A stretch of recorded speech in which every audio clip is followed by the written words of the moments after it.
Hi everyone, happy July 27th. It's Monday. And so I've got something interesting I want to talk about. Let me adjust this a little bit so my head isn't chopped off. So I've done during this time of COVID, the C word, um, I have spent some time working with mentors and also getting more deeply connected with myself. And it's been actually a quite wonderful experience. Um, I did a couple online virtual meditation retreats, and they were absolutely fantastic. In fact, I'll be participating in another one in September, and I will tell you that this one that I did this weekend. I do cry a lot, and it's because it's not because I'm sad or anything. Well, basically, what a lot of this is seeing new truths about myself, and the tears and the pain and the heartache and the grief is letting go of old stories and letting go of um, parts of me that are not true, letting go um, of the fear, letting go of having to know the things, having to know what's going to happen or how it's going to happen, and just relaxing more into the flow of life. And so I always take a lot of notes. I've got about, I don't know, probably 20 pages alone for just from this weekend of notes. And I also write down a lot of my thoughts as well. And some of the things that came up for me, and these are things that have come up repeatedly the last time and this time, but this time it was like the last retreat was scraping off the first layer of shit, right? And this one went a little bit deeper for me personally. It went a little bit, well, actually a lot deeper. But I wanted to share some things because some of you might actually resonate with some of this. And these are really good messages that I think need to be shared. So, the first comment, and this is something and this was with Kyle Cease, and he's amazing. If you haven't heard of him, please check him out. Kyle Cease, amazing, amazing work that he's doing.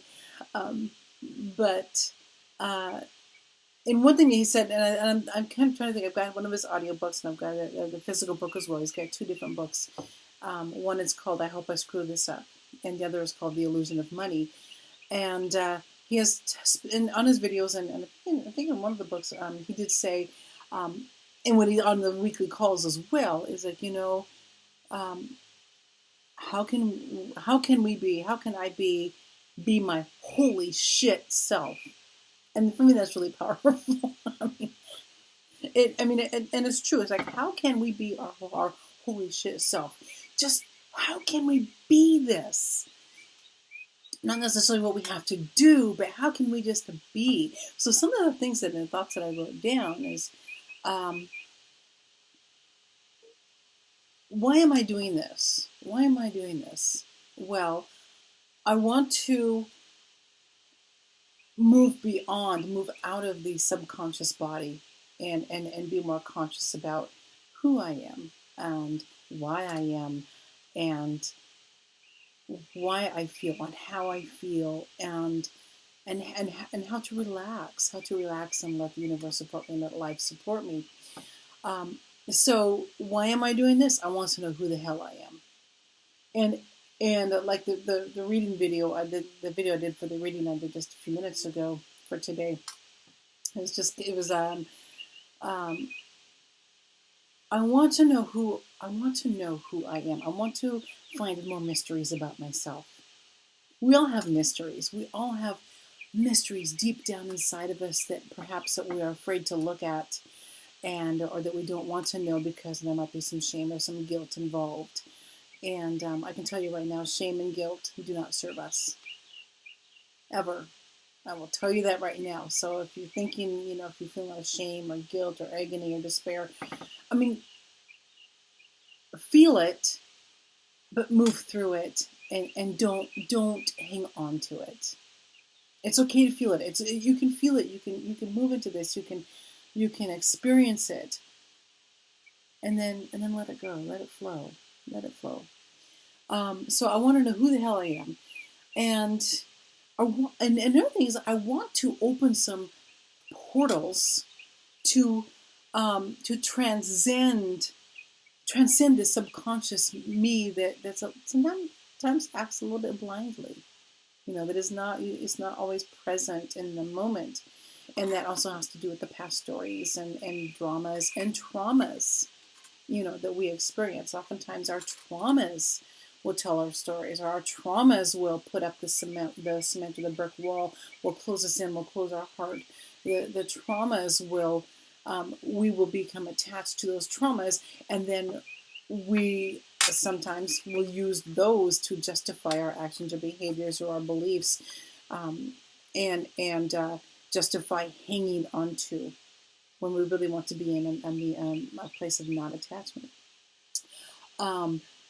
And so what kind of portals do I want to open so I can discover, more of myself and to try to transcend that subconscious? Well, I'm open to whatever portals want to show up to me, and oftentimes, and it's interesting because, when I'm in a mode of being present, there might be a conversation that I hear or something that I happen to, hear on YouTube, or, for example, some of these sessions that I join or listen to other people speak, and there'll be a phrase or a word or something pop up, and it's like, oh, and so then I will go down this little rabbit hole or open this door because there might be a topic or something that I can transcend an old belief or an old thought that no longer serves me, and I can delve deeper, and I can look at my feelings or my thoughts about this particular thing, and I can discover more about myself in a more present mode,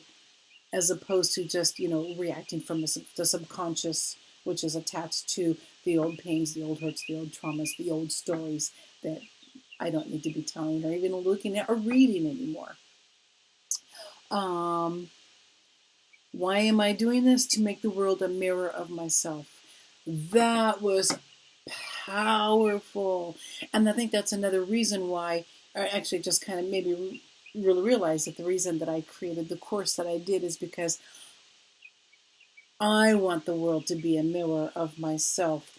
Not because I want to stroke my ego. That's not it. But because I have gotten to a point where I am more at peace, and I am more able to learn more about myself and open up and be more in the now. And there are moments when I don't, and I get to practice that every day. But it becomes more of a habit, and I can see more things that inspire me.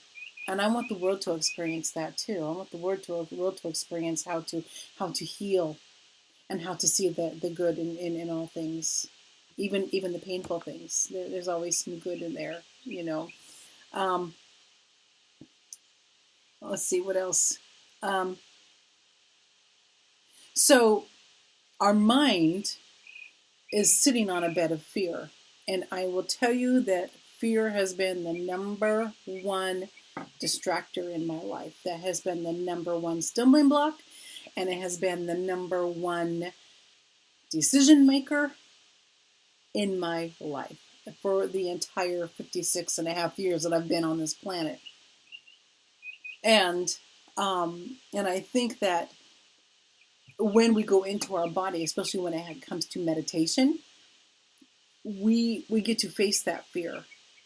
Now, there are times when I meditate when it gets really uncomfortable, and it's because there are things coming up that I don't want to face, and I don't want to look at, and I don't want to feel. But that's the point when I know that when that comes up, and I'm like, okay, I have to stop because I have things I have to do. And so I need to distract myself. I need to go do laundry. I need to go do dishes. I need to go for a drive. I need to get some fresh air. I need to do whatever, because I don't want to face that feeling. I don't want to face that pain. I don't want to face that unconscious attachment that I've been hanging on to that no longer serves me. But because it is pain, and it's pain that manifests in my body, I don't want to mess with that because it could cause more pain.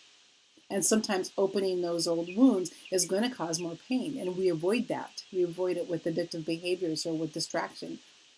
But that's not what we want to do. We want to face that. And so we want to go into our body, and going into our body and feeling that, that is like a death. That means a death to the stories, a death to the false stories that we don't need to be telling, that we don't need to be living, because we are so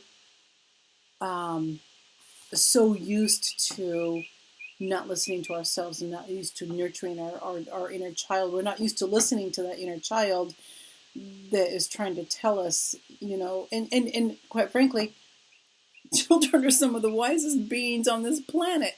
So why wouldn't we want to listen to our 5-year-old self? We get to be a grown up, and we have got the stresses and the pressures and the anxieties and the traumas and the dramas and all this other stuff that we're dealing with, when sometimes all we need to do is sit back and get into our body, just relax, be in the now, be present, get into our body, listen to that child.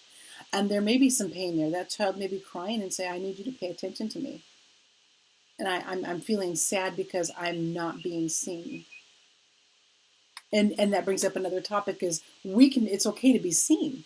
But oftentimes we want to be seen. We want that to be by everybody else. We want someone else to see us. We want a loved one to see us. We want family to see us, to see who we are, to understand who we are, to really see us on a deeper level. But that's not always possible, because there be other people, friends, family members, partners, or whoever, are operating on another energetic level, another emotional level, another spiritual level, that they may not be able to see us the way we want to be seen. So how do we be seen? How are we going to be seen in a way that we need to be seen, that we feel loved? We look at ourselves. We see ourselves.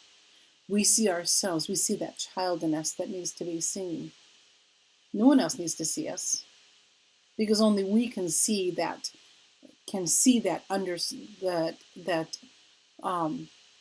and feel that which we are, and that what's inside of us, and that what needs to be, what needs to be healed and touched, and only we can do that. Other people can try, and maybe they can touch the tip of the iceberg, the cold part. Oftentimes it's people say, someone's cold-hearted. Well, they might be cold-hearted. They might act cold-hearted. It's because they haven't thought out, and we all get to have the opportunity to thaw out.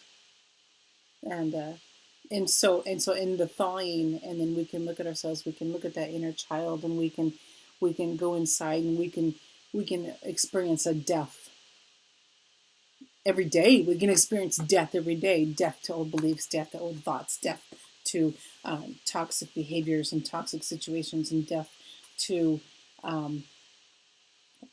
feeling inadequate, death to behaviors that protect us, that we think are protecting us, but are actually keeping us closed off from who we are and what we want to do, and keeping us closed off from what inspires us.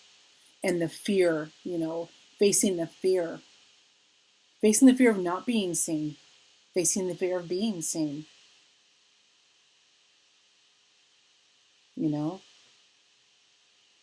Death is good. So when I pull on the tarot cards, when I pull out the death card, I'm happy to see that one. It doesn't mean physical death.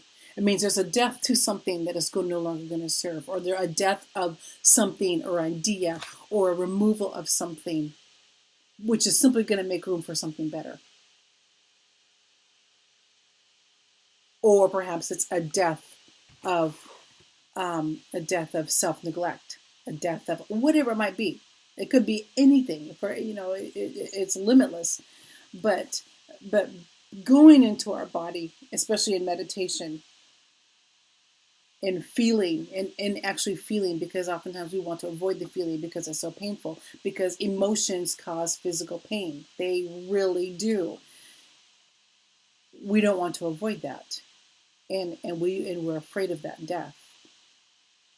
But quite frankly, once we experience that death and we come out on the other side, like, holy shit, now what can I do?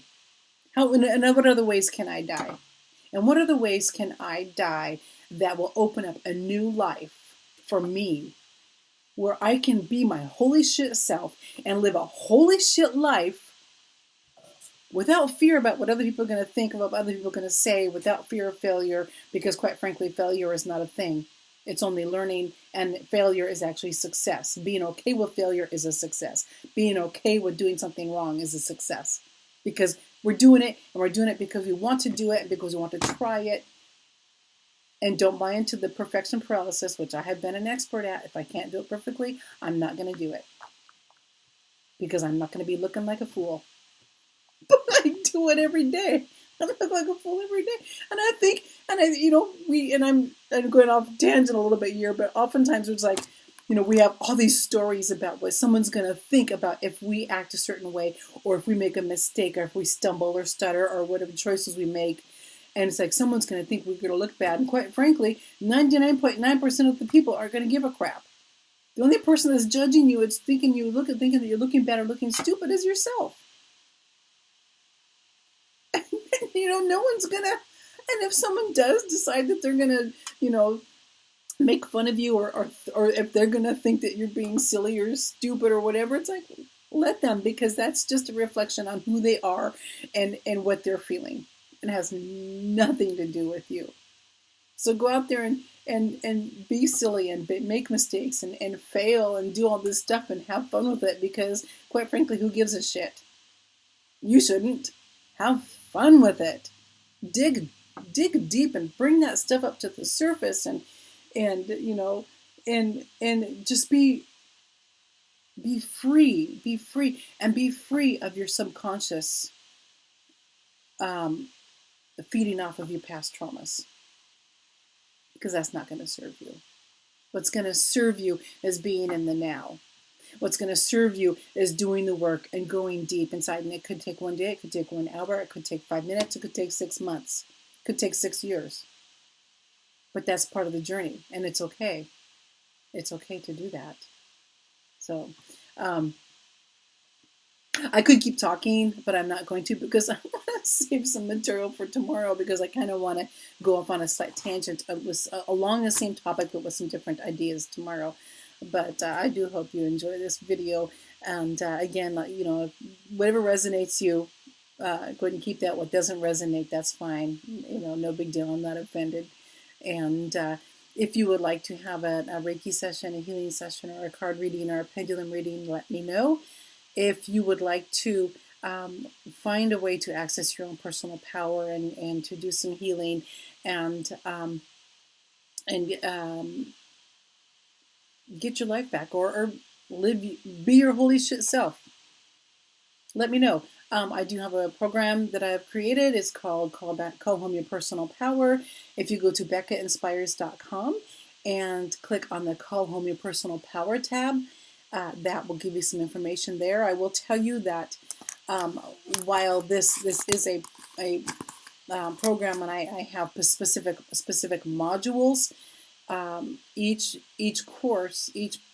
the course is tailored to each client, each person. So it's not just an exact, I am going to tell you what you need to do to achieve whatever. It's more organic than that. Basically, it's because there are personalized meditation programs that I create, and also personalized Reiki healing sessions. So it's all personalized to each client, because everybody's on their own journey and everybody has their own things that are going to pop up, and so we work with that. And it's not me telling you how to do it. It's me doing this with you. So this is a partnership. So if someone, if a client, when a client gets this particular program, whichever program they get for however many modules, basically that we are working together, because I'm just invested in this, in your health and your success, as I am in mine. But this is something also, it's like, because when I work with other people, especially talking to other people, things could come up that they're dealing with, that it could be a reminder, like, oh yeah, that's right, I get to work on this for me as well. So it's like a connection and a back and forth, and it's like this healing cycle between two people. So it's not just, here, I'm going to give you this, you have to do this kind of thing. This is okay. This is a partnership, And I'm going to help you on this journey, and I'm going to open things up for you. But my speaker just turned off, and I'm not sure why. Actually, I do know why. My birds and music stopped, and after a few minutes of no activity, the speaker will turn off. Where was I? I lost my thought. Anyway, the Call Home Your Personal Power program is it's a very I'm excited about this, and is something that I get to jump in and evolve and grow along with the clients. It's not that I don't know what to do, because I do, but the great thing is because there are so many factors involved in each person's own individual story that I get to learn and grow and have fun with it too. So if you're interested in that, let me know as well. Please be sure to check that out on my website. I will be doing videos more often now. I did another meditation retreat this weekend, and also been working on reorganizing and going through all my stuff from storage, and I'm almost done with that. I got another day or two of getting rid of stuff and sorting and organizing, and then it's a couple days of just finalizing where I'm going to put stuff so I don't feel like I'm cluttered or crowded. So anyway, I will be with you tomorrow, and I hope you have a wonderful day, and enjoy the sun if it's sunny where you are. See you soon.